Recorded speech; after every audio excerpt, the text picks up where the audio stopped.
इसे विडंबना कहिए या दुर्भाग्य, नाथूराम गोडसे एक ऐसा आदमी जो देश के बंटवारे का बदला लेने चला था, लेकिन आज देश उन्हीं पर बटा हुआ नजर आता है।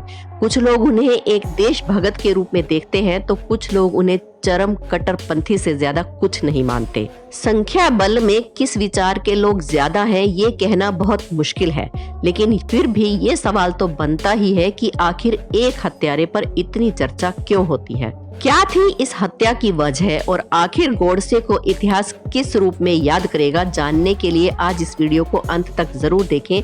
लेकिन उससे पहले हमारे चैनल अनोखी दुनिया को सब्सक्राइब जरूर कर लें।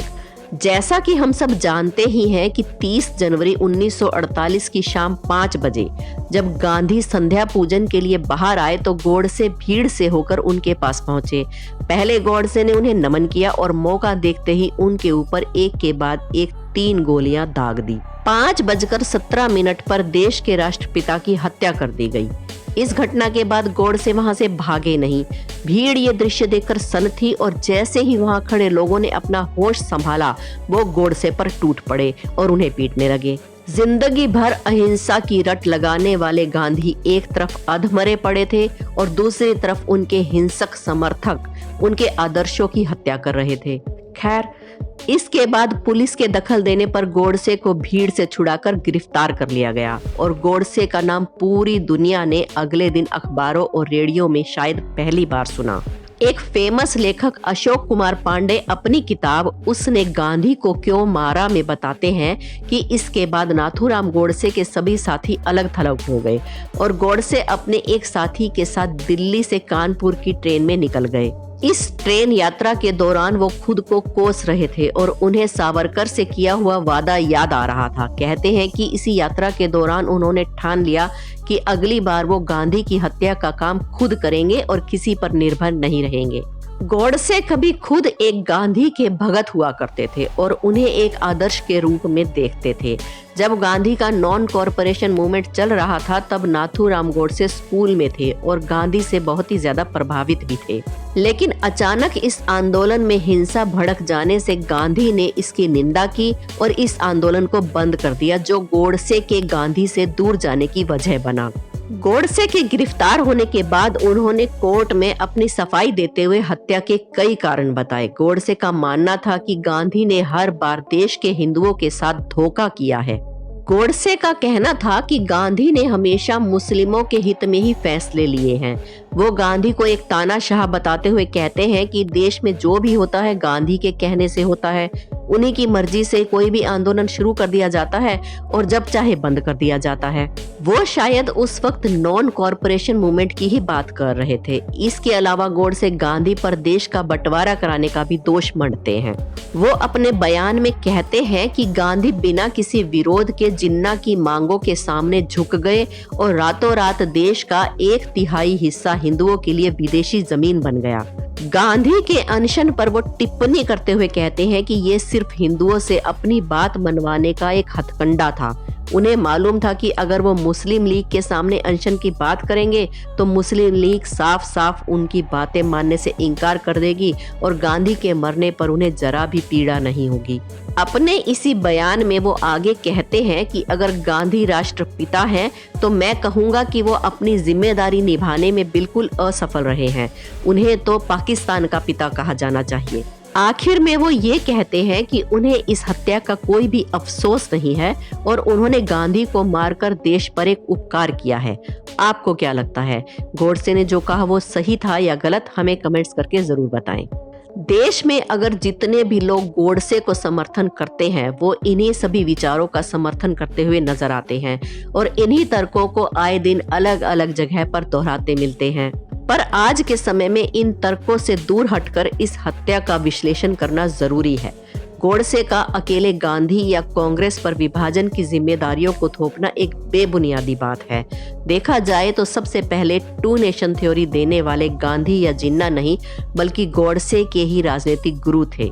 इसके अलावा हम सब जानते ही हैं कि गांधी अंत तक विभाजन के खिलाफ थे। उन्होंने कई बार एक अटूट भारत की बात भी कही और मुस्लिम लीग के नेताओं के साथ लगातार इस मसले का समाधान तलाशने की भी कोशिश करते रहे। पर जिन्ना ने जब डायरेक्ट एक्शन डे लॉन्च कर दिया तो गोडसे की कही बात सच हो गई। देश भर में दंगे हुए और मुस्लिम लीग के सपोर्टर्स के आगे गांधी कुछ भी नहीं कर पाए और विभाजन को रोकने में असमर्थ रहे। गांधी के पास विभाजन को रोकने का जब कोई रास्ता नहीं बचा तो उन्होंने झुककर मुस्लिम लीग की बात मान ली। गांधी इसके बाद भी भारत भर में हिंदू मुस्लिम एकता पर काम करते रहे और विभाजन के वक्त भी वो देश भर में घूम घूम कर दंगों की आग को बुझाने में लगे रहे। गांधी की इन्हीं कोशिशों का नतीजा था कि देश की बहुत सी मुस्लिम आबादी ने अपने देश पर विश्वास जताते हुए यहीं रहने का फैसला किया और आगे चलकर देश की उन्नति में योगदान भी दिया। गांधी का नॉन कॉरपोरेशन मूवमेंट को रोकने का फैसला भी उनके सिद्धांतों को ही दर्शाता है। जब ये आंदोलन शांतिपूर्ण नहीं रहा और इस आंदोलन ने अहिंसक रूप ले लिया तो उन्हें उसे रोकना पड़ा। और ऐसा भी नहीं था कि गांधी ने फिर अंग्रेजों से माफी मांग ली और कोई भी आंदोलन ना करने का फैसला किया हो। वो लगातार इसके बाद भी कई आंदोलनों के नायक बने रहे और अंग्रेजी सरकार के खिलाफ हमेशा ही लड़ते रहे। गांधी को हिंदू विरोधी बताने वाले लोग उस वक्त इस बात से ज्यादा आहत थे कि वो पिछड़े वर्ग के लोगों को मुख्य धारा में लाने का प्रयास कर रहे थे और अछूतों के हक के लिए निरंतर लड़ाई लड़ रहे थे। यहाँ हम आपको बता दें कि गोडसे भी जाति व्यवस्था के खिलाफ थे और उनका संगठन भी निरंतर इस दिशा में प्रयास कर रहा था। हालांकि दोनों में बस फर्क इतना था कि गांधी जहां सभी का विकास चाहते थे, वहीं गोडसे हिंदुओं को ही आगे लेकर अन्य धर्मों के खिलाफ मोर्चा खोलना चाहते थे। गांधी का अन्य धर्मों के प्रति नरम व्यवहार को देखकर कुछ लोगों ने उन्हें हिंदू विरोधी कहना शुरू कर दिया था। खैर, गांधी पर हमेशा आरोप लगते रहेंगे क्योंकि गांधी का जीवन भी उतना साफ सुथरा नहीं था कि उन पर कोई आरोप ना लगे। उनके कई फैसले और विचार ऐसे होते थे जिनसे देश सहमत नहीं होता था और ना ही वो नैतिक मूल्यों पर खरे भी उतरते थे। पर हत्या कर देने के अलावा भी और कई रास्ते थे। पर क्या सिर्फ किसी इंसान की हत्या कर देना ही देशभक्ति का एकमात्र प्रमाण माना जा सकता है? आप इस बारे में क्या विचार रखते हैं, हमें कमेंट सेक्शन में जरूर बताना। गांधी को शहीद करने के बाद गोडसे को भी मौत की सजा सुना दी गई, जिसे महात्मा गांधी के परिवार ने वापस लेने की भी मांग की थी, परंतु वो अपील स्वीकार नहीं की गई और गोडसे को फांसी पर लटका दिया गया। इस केस के जज रहे जेडी घोसला अपनी किताब मर्डर ऑफ महात्मा में कहते हैं कि नाथूराम गोडसे जेल जाने के बाद काफी बदल गए थे। चाहे उन्होंने पहले ये कहा था कि उन्हें गांधी की हत्या का कोई अफसोस नहीं है और वो ना ही इसकी कोई माफी मांगेंगे, लेकिन अपने आखिरी दिनों में अपने इस फैसले का उन्हें पछतावा था। फांसी के वक्त वो काफी सहमे हुए थे। वे अखंड भारत का नारा लगा रहे थे और गोडसे की मौत के बाद आरएसएस पर भी काफी प्रतिबंध लगा दिए गए। आरएसएस ने इसका विरोध करते हुए कहा कि गोडसे 1930 में ही आरएसएस की सदस्यता को छोड़ चुके थे। अब सत्य क्या है, इसे पूर्ण रूप से तो नहीं परखा जा सकता, लेकिन मौजूद जानकारी की मदद से अनुमान जरूर लगाया जा सकता है। आज के वीडियो के लिए एक लाइक तो बनता है दोस्तों। हमारे चैनल अनोखी दुनिया को सब्सक्राइब करके बेल आइकन को जरूर दबा लें। तो मिलते हैं अगली वीडियो में। धन्यवाद। भारत माता की जय।